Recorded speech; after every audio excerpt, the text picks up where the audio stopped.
लोकसभा चुनाव में भाजपा के पक्ष में प्रचार को धार देने के लिए प्रधानमंत्री नरेंद्र मोदी अपने गृह राज्य गुजरात के दौरे पर हैं। उन्होंने दिन की पहली रैली को आणंद में संबोधित किया।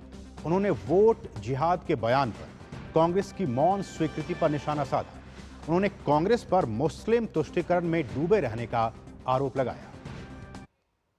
इंडी गठबंधन की एक और रणनीति की पोल उसके ही नेता ने देश के सामने खोल दी है। अब इंडी गठबंधन ने मुसलमानों से वोट जिहाद करने को कहा है। अब बताइए, हमने लव जिहाद सुना था, लैंड जिहाद सुना था और वोट जिहाद, और वो भी पढ़े लिखे मुसलमान के परिवार से बात आई है। सामान्य मदरसा से निकले हुए किसी बच्चे ने नहीं कहा है। हाईली क्वालिफाइड फैमिली और कांग्रेस के वरिष्ठ पद पर बैठे हुए परिवार, ये मुसलमान परिवार ने कहा है, नारा दिया है, वोट जिहाद करो। आप जानते हैं ना जिहाद का मतलब क्या होता है? जिहाद किसके खिलाफ किया जाता है? इंडी गठबंधन का साफ कहना है कि सारे मुसलमानों को एकजुट होकर वोट देना चाहिए। इंडी गठबंधन ने लोकतंत्र के उत्सव में वोट जिहाद की बात करके लोकतंत्र का भी अपमान किया है, संविधान का भी अपमान किया है। और कांग्रेस के एक ने भी नेता ने अभी तक इसका विरोध नहीं किया है, मौन सम्मति दे दी है। ये वोट जिहाद की बात भी कांग्रेस की तुष्टीकरण की नीति को ही आगे बढ़ाती है। प्रधानमंत्री नरेंद्र मोदी ने आतंकवाद के मुद्दे पर ढीला रवैया अपनाने पर पूर्व की मनमोहन सरकार पर निशाना साधा। उन्होंने कहा कि कांग्रेस के लिए पाकिस्तानी नेता दुआ कर रहे हैं। उन्होंने कहा कि पाकिस्तान शहजादे को पीएम बनाने के लिए उतावला है। मोदी की मजबूत सरकार देखिए, डोजेर बोजेर में टाइम खराब नहीं करते।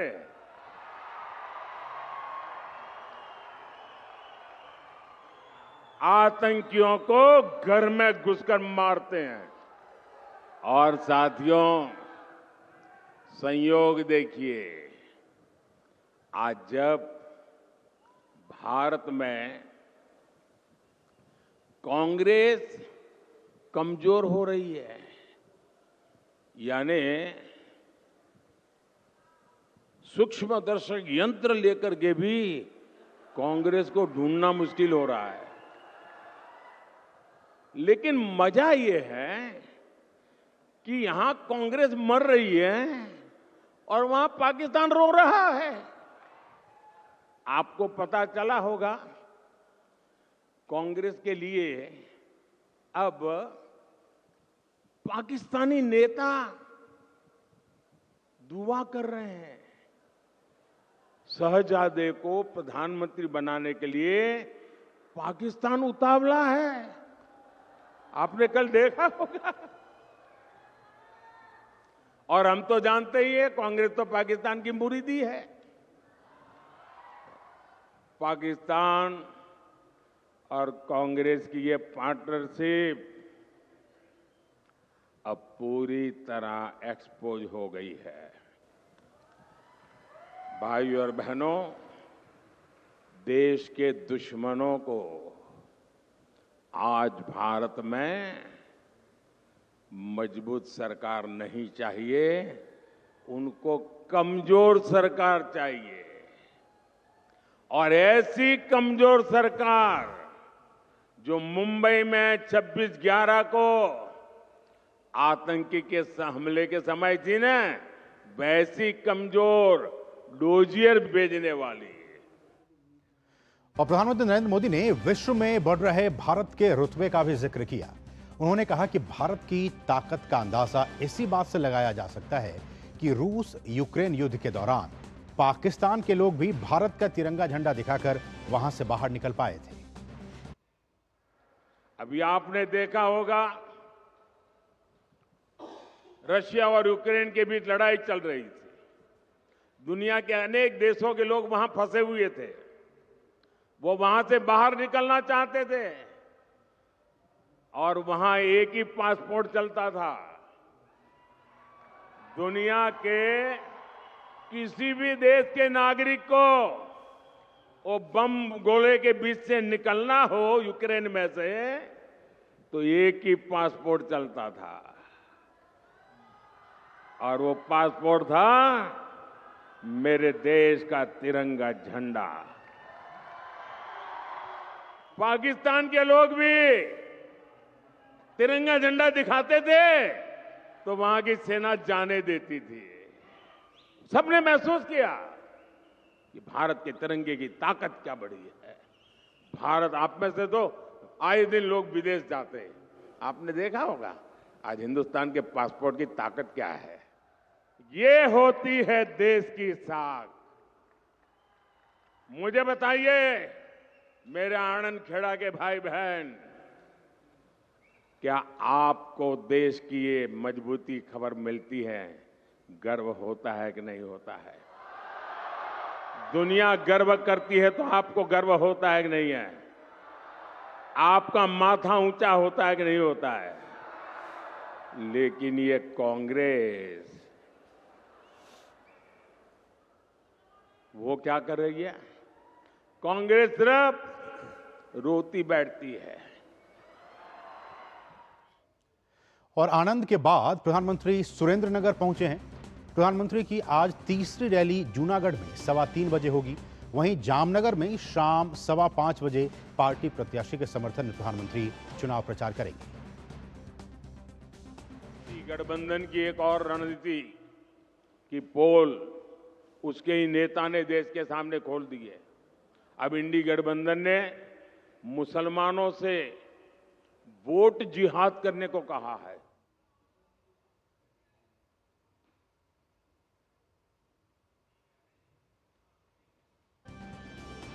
और हमारे साथ हमारी सहयोगी मेघना देव ग्राउंड जीरो पर इस वक्त मौजूद हैं। वो आनंद में ही इस वक्त मौजूद हैं।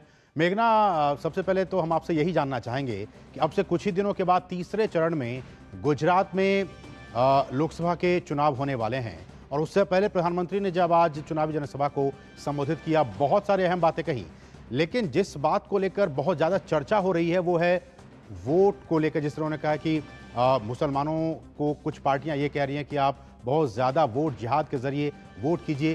क्या कुछ इसके मायने, उसका क्या कुछ इम्पैक्ट गुजरात चुनाव पर पड़ सकता है?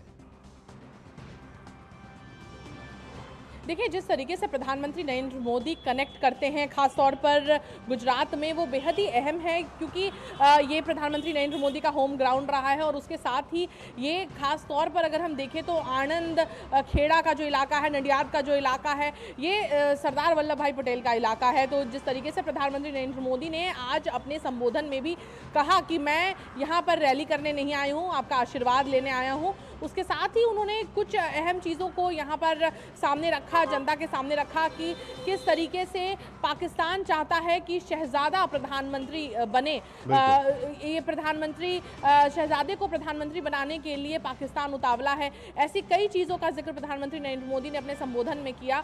उसके साथ ही अगर हम देखें तो आनंद एक ऐसी जगह है जहाँ पर कृषि यूनिवर्सिटी है, जहाँ पर काफ़ी सारे लोगों के रिश्तेदार हैं, या काफ़ी सारे यहाँ के लोग जो हैं वो NRIs हैं, विदेशों में रहते हैं।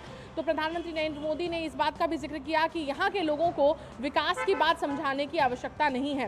हालांकि अगर हम देखें तो पिछले 2 टर्म से, अगर हम देखें 14 में और 19 में आनंद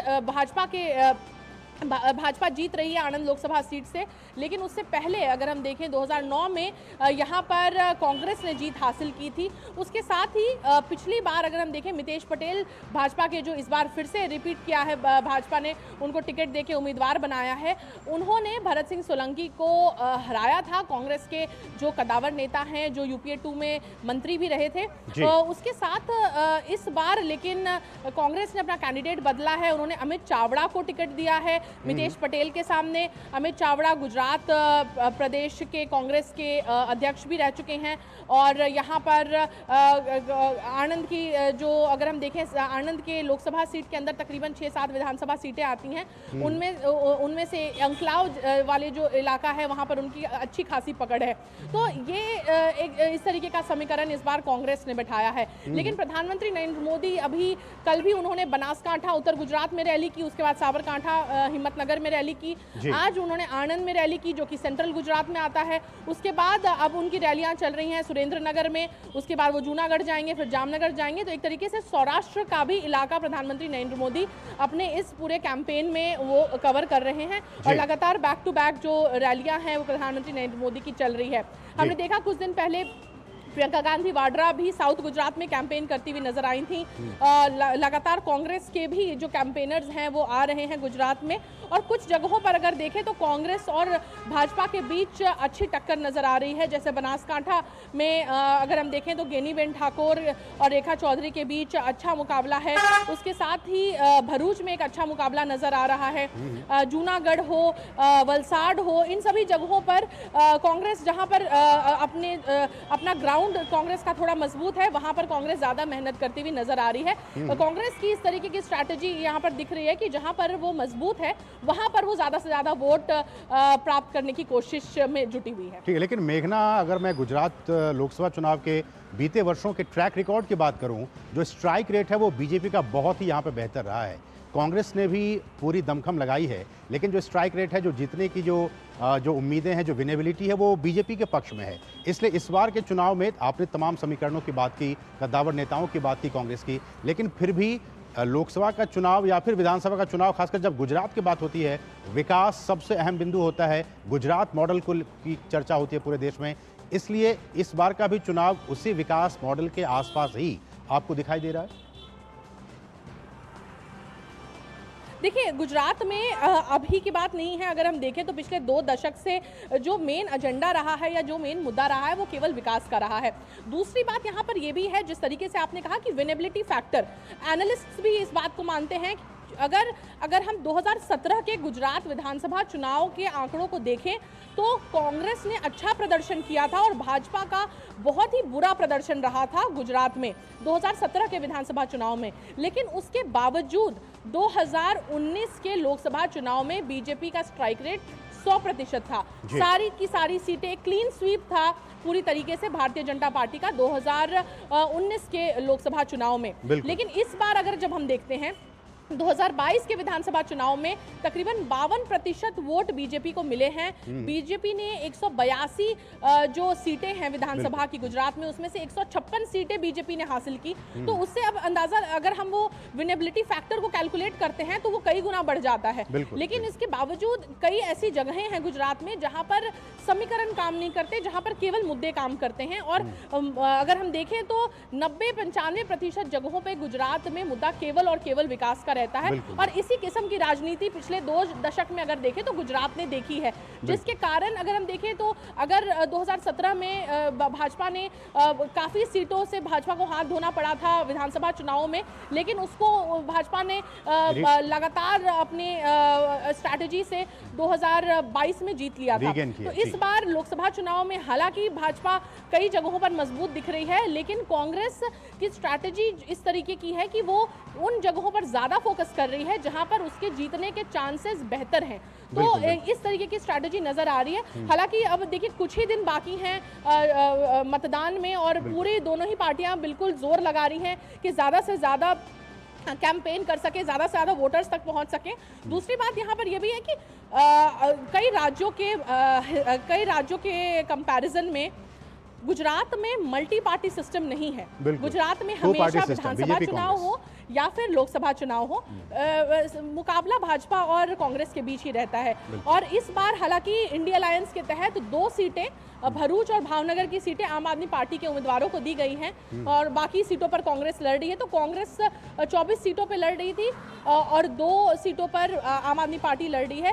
उसमें से एक जो सीट है सूरत की सीट, जिसपे ऑलरेडी रिजल्ट्स डिक्लेयर हो चुके हैं। तो अब बची 25 सीटें, जिसमें तकरीबन 23 सीटों पर अब कांग्रेस लड़ रही है और 2 सीटों पर आम आदमी पार्टी इंडिया अलायंस के तहत जो उम्मीदवार घोषित किए गए हैं। और बाकी जो सीटें हैं वो एक जी मेघना, आप कुछ ही दिनों के बाद वहां पे चुनाव होने वाले हैं। 7 मई को गुजरात में चुनाव होने वाले हैं और लगातार जो चुनाव प्रचार है वो प्रधानमंत्री वहां पे लगातार कर पा रहे हैं। बहुत बहुत शुक्रिया मेघना, इन तमाम ताज़ा अपडेट्स को आनंद से हम तक पहुंचाने के लिए। और आपको सीधे लिए चलते हैं गुजरात के ही सुरेंद्र नगर, जिस वक्त